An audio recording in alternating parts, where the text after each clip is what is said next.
Hello po mga ka-rebar, mga ka-OFW or mga kababayan.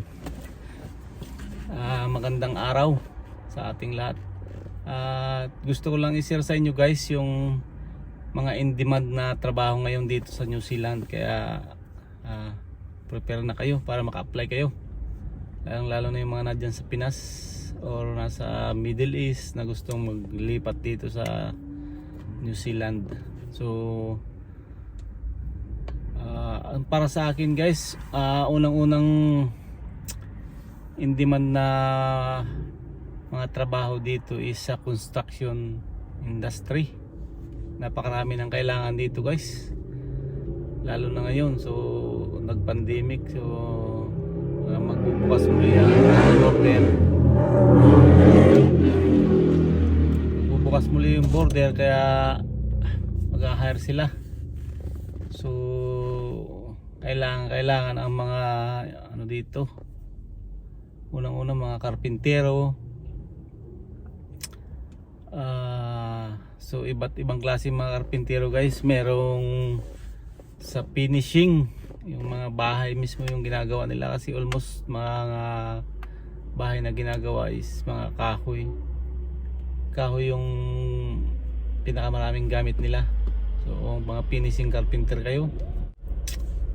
At sa yung pangalawa naman sa carpenter is yung formwork carpenter, yung mga nagpuporma lang guys sa mga binabakala namin, naglalagay ng shutter. Napakaraming mga kailangan dito ng mga karpintero. Sunod guys, yung mga steel fixer, mga kagaya ko, magbabakal, steelman, rebarman, yan ang mga tawag. So mag-ipon na kayo ng mga requirements nyo para maka-apply kayo dito. Kailangan lang yung mga certificate of employment nyo, kontrata, dapat meron kayo, payslip, passport, yan mga importanteng mga kailangan. At saka yung mga concreter, yung mga mason ba, mga magagaling na mason natin dyan sa Pilipinas, kailangan dito. Ang ginagawa nila kasi dito, yung mga nagbubuhos, ng mga buhos. So yung mga bricklayer, lalaki ng mga hollow blocks dito guys. And then yung mga plumber, yan kailangan din dito. Dami rin na kailangan ng plumber dito. Kaya kung may mga mga experience kayo, tamang-tama maka-apply kayo. Daming mga ginagawa ngayon dito eh. And yung scaffolder, yan, napaka-in-demanding ngayon mga scaffolder dito. Kailangan din yung mga scaffolder.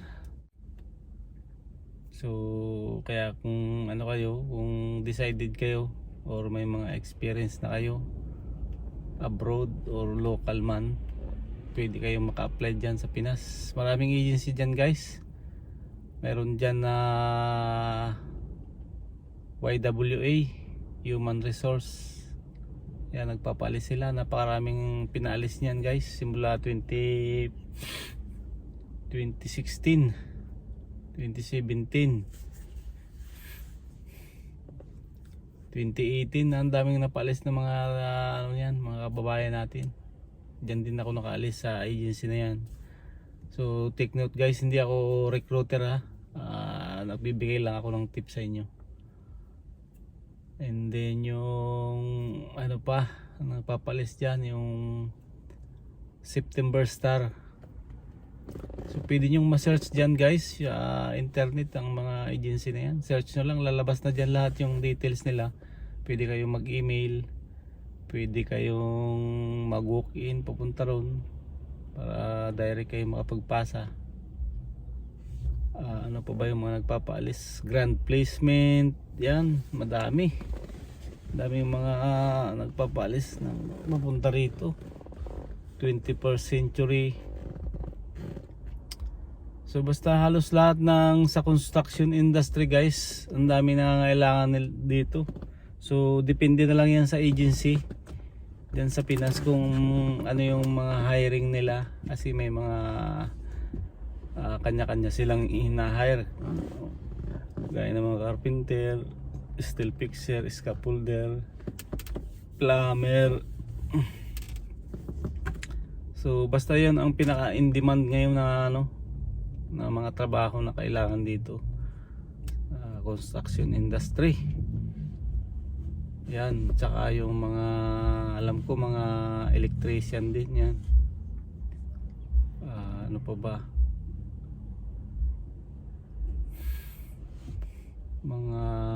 Yung mga hammer hand, so siguro wala naman siguro mag-a-apply ng mga hammer hand sa atin kasi may mga skilled talaga ang mga Pinoy. So mga operator meron din guys, meron din mga operator, yung mga digger operator, tower crane operator, mga heavy equipment operator.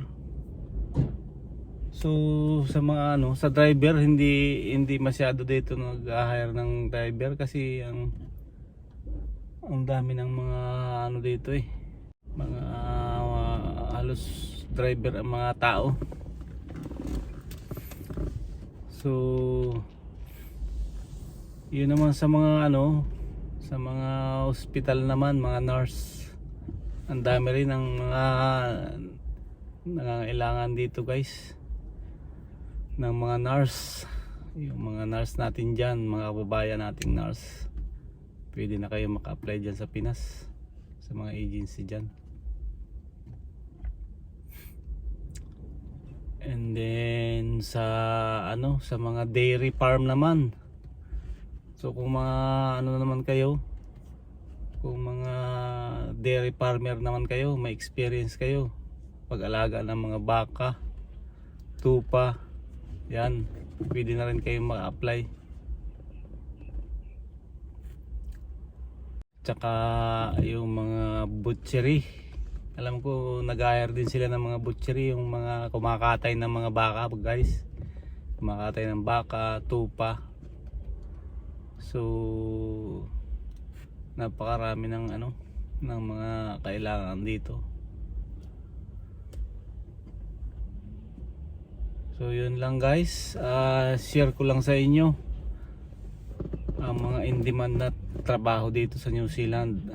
So pwede kayong makapag-search sa internet, so para hindi kayo para hindi kayo magduda kung mga illegal recruiter ba yung mga ma-applyan ninyo. So pwede nyo search yan sa POA na kung anong mga legal na agency na nagpapalis papuntang New Zealand. So walang lagayan guys, walang bayad. So ang gagastusin nyo lang is medical, mga medical nyo lang. So yun lang ang medyo malaki-laki ang gastos. Nasa alam ko dati 17,000 ang medical papunta rito guys. Hindi ko lang alam ngayon kung magkano na, baka mas mahal na ngayon. So yun lang ang paghandaan ninyo. At kailangan bago kayo mag-apply or kung masilik na kayo, dapat may mga driver's license na kayo or marunong na kayo mag-drive. Kasi dito kailangan mo talagang mag-drive pagdating mo rito. Kailangan mong kumuha ng sarili mong sasakyan para papunta sa yung trabaho. So napaka-importante yung marunong ka mag-drive. So bago ka pumunta dito, bago kayo makaalis, dapat mag-aaral na kayo dyan, nakakuha na kayo ng driver's license at matuto kayo mag-drive. So take note dito, right hand drive. So may pagkakaiba talaga, left hand drive dyan sa atin. So matuto kayo dyan pagdating dito medyo mahirap-hirap din, pero kaya naman, nakakasurvive naman halos. Kunting hasa lang pagdating dito talaga. So yun lang guys, at sana maka-apply kayo. So ingat kayo lagi, at God bless sa ating lahat.